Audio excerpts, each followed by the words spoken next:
नमस्कार. चला, आज आपण 19व्या शतकातल्या एका महान संताच्या म्हणजेच स्वामी समर्थांच्या गूढ कहाणीत शिरूया. ही एक अशी कहाणी आहे जी सुरू होते त्यांच्या जन्माच्या एका मोठ्या रहस्याने. आता जरा विचार करा, ज्याचं अस्तित्वच काळाच्या पलीकडचं मानलं जातं त्या व्यक्तीचा जन्मदाखला कसा बनवणार? आणि बरोबर इथेच मानवी रेकॉर्ड्स आणि एका दिव्य शाश्वत अस्तित्वामधला एक वेगळा संघर्ष सुरू होतो. तर झालं असं की एका भक्तानं स्वामींना मानवी इतिहासात कुठेतरी बसवण्यासाठी त्यांचा जन्मदाखला बनवायचा प्रयत्न केला. पण त्यांच्या असं लक्षात आलं की जन्मदाखल्यावरच्या तारखा आणि स्वामींची आध्यात्मिक परंपरा यांचा काही मेळच बसत नव्हता. यावरून एकच गोष्ट स्पष्ट झाली: स्वामी हे कोणत्यातरी आधीच्या महान संताचा पुनर्जन्म होते. मूळ ग्रंथ तर त्यांना अनादिसिद्ध असं म्हणतो. याचा सरळ अर्थ काय? तर ते जन्माला आलेले नव्हते.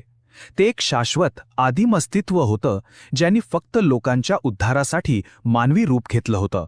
बरं, मग जेव्हा स्वामींनाच थेट त्यांच्या उगमाबद्दल विचारण्यात आलं तेव्हा त्यांनी स्वतःच आपल्या संपूर्ण भारतभर केलेल्या एका भव्य प्रवासाचं वर्णन केलं.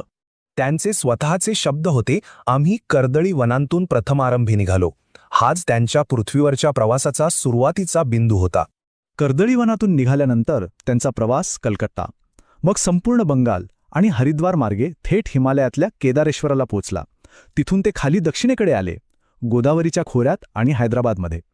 त्यानंतर मंगळवेढा, पंढरपूर, सोलापूर इथे काही काळ वास्तव्य करून अखेरीस ते अक्कलकोटमध्ये स्थायिक झाले. खरंच केवढा मोठा प्रवास होता.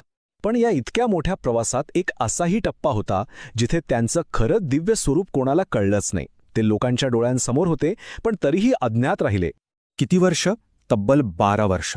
हो, चक्क 12 वर्ष स्वामींनी मंगळवेढा गावात वास्तव्य केलं. पण त्यांची खरी ओळख लपूनच राहिली. मग तिथले लोक त्यांना कसं ओळखायचे? अहो, ते तर बहुतेक वेळा जंगलातच राहायचे. गावात खूप कमी यायचे आणि आलेच तर कुठल्या तरी अस्वच्छ जागी बसायचे. कोणी जे काही खायला दिलं ते खायचे. लोक त्यांना फक्त बुवा म्हणायचे, म्हणजे साधूंसाठी वापरला जाणारा एक अगदी सामान्य शब्द. त्या लोकांना पुसटशी कल्पनाही नव्हती की ते चक्क साक्षात परब्रह्माच्या सान्निध्यात आहेत.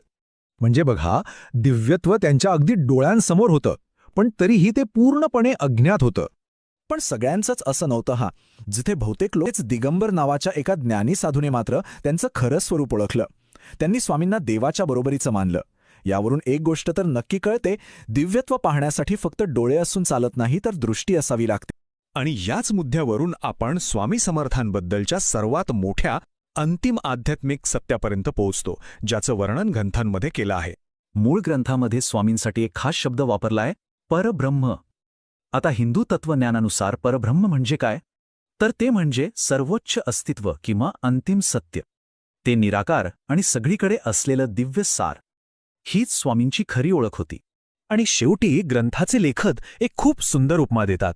ते म्हणतात, हे स्वामीचरित्र क्षीरसागरासमान आहे.